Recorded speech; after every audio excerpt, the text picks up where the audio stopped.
That right there is the 2026 Supercross points leader. Red plate, factory Honda, 10-point cushion coming into tonight.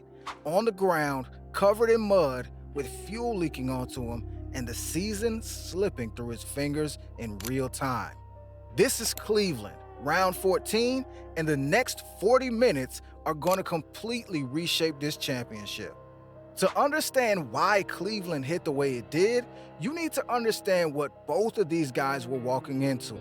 Hunter Lawrence came into round 14 holding a 10-point lead with 3 rounds left on the calendar. Factory HRC Honda, the most consistent season of his career, and a riding style that just doesn't give you many opportunities. At that stage of a championship, 10 points feels like a wall. Yeah, incredible start by both the 94, the 96, and the 1, 2, 3 in the championship. Not unbeatable, but you need the guy in front to make mistakes, and Lawrence was not the type to make them. Ken Roczen came in 10 points down on the Progressive Suzuki, 31 years old, 3 times a championship runner-up in the 450 class, and carrying the weight of a career that had come agonizingly close to that title without ever closing it out. Fast enough, experienced enough, talented enough. Just never quite got it done when it mattered most. Tonight had to be different. He needed Lawrence to crack. Then, before a single gate dropped, the championship picture changed. Eli Tomac, the third man in his title fight, went down hard in qualifying. Hip injury. Night over, and his season effectively done alongside it. What had been a 3-way battle became a straight fight between 2 riders. No third option, nowhere to hide, just Lawrence and Roczen going head-to-head across 3 races in one night. Then the rain arrived, and Cleveland started doing what Cleveland does. Main event 1. Hunter Lawrence did exactly what he's been doing all season. The gate dropped and he pulled the whole shot on a factory Honda, found clean air immediately, and within 2 laps, the gap was already big enough to breathe easy. There's a version of Lawrence that is genuinely uncomfortable to race against, and this is it. No drama, no rushed decisions, no moments where the pressure shows. Just a lap of controlled, clinical pace while everyone behind him works out how to close a gap that stays exactly the same no matter how hard they push. Roczen was in second and he never gave up on it. He pushed, he stayed clean, he did everything right. But closing on Lawrence when Lawrence is riding like that is like chasing something that moves at exactly the same speed you do no matter what you throw at it. He crossed the line in second. Lawrence took the win without breaking a sweat. After race 1, the vital points gap sat at 11. Lawrence had come in 10 up and was now effectively 11 up with 2 races left on the night. People were already calling it done. Comfortable lead, 1 good result away from making this championship look inevitable. But the track was getting worse by the minute, and Ken Roczen has spent 30 years figuring out how to read conditions that nobody else can make sense of. By main event 2, Cleveland had become a completely different racetrack.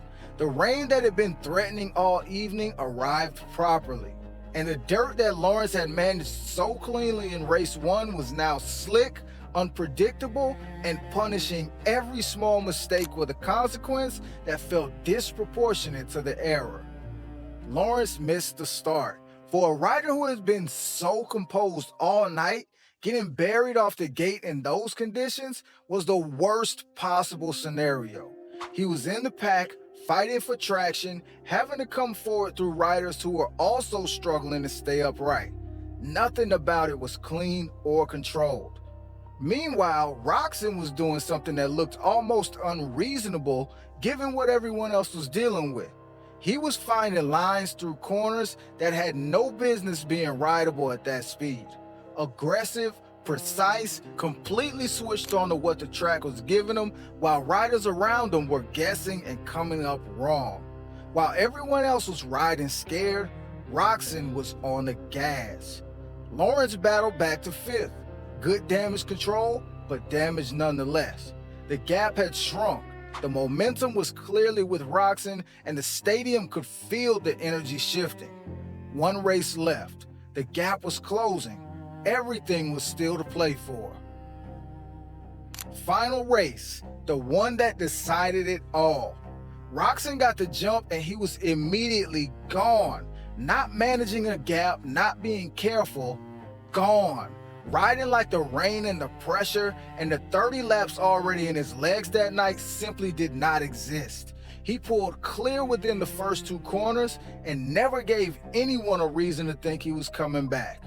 Then the camera found Lawrence. He was working his way forward steadily. No panic, doing exactly what a points leader in his position should do. Gain what you can, stay upright, bring it home. Then he hit the whoops. The whoop section is already the most technically demanding part of any supercross track on a dry night. A series of consecutive bumps you have to skim across the top of at speed, finding a rhythm that keeps you floating rather than getting swallowed whole. In wet conditions, with every face turned slick, it becomes something else entirely. Lawrence went down hard. Bike twisted underneath him, mud everywhere. And as he tried to get back up, he realized fuel was leaking from the tank directly onto him. He is physically burning while trying to remount in the middle of a championship race. He got back on the bike anyway. That part deserves credit. But now the race became about desperation. He needed every single position he could salvage, and that urgency pushed him to the outside trying to make a move on Garrett Marchbanks. He had the run on him. He was there. And then Marchbanks moved high and collected Lawrence. Racing incident. Wrong place, wrong time. But the result was the same. Lawrence hit the ground again. He crossed the line in 14th place. 1, 5, 14.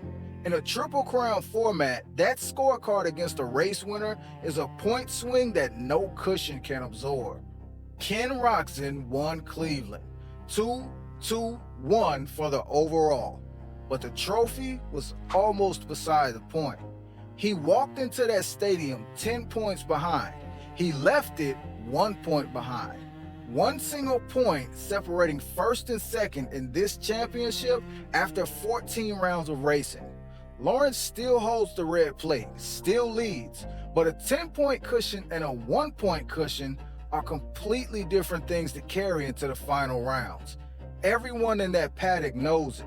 To his credit, Lawrence walked straight over to Roczen after the race and shook his hand. No excuses, no drama, just 2 professionals acknowledging each other in the middle of something that is absolutely not finished. Roczen has the momentum, the confidence, and the experience of a rider who has been in a championship fight at the end of a season before. Lawrence has the plate, the points, and one of the best teams in the paddock. 3 rounds left in the 2026 championship. 1 point between them. This is not a formality. This is a championship that is genuinely wide open. Who are you backing for the final stretch? Drop it in the comments and subscribe so you are there when round 15 goes down. Because after what happened in Cleveland, this season is not giving anyone a quiet finish.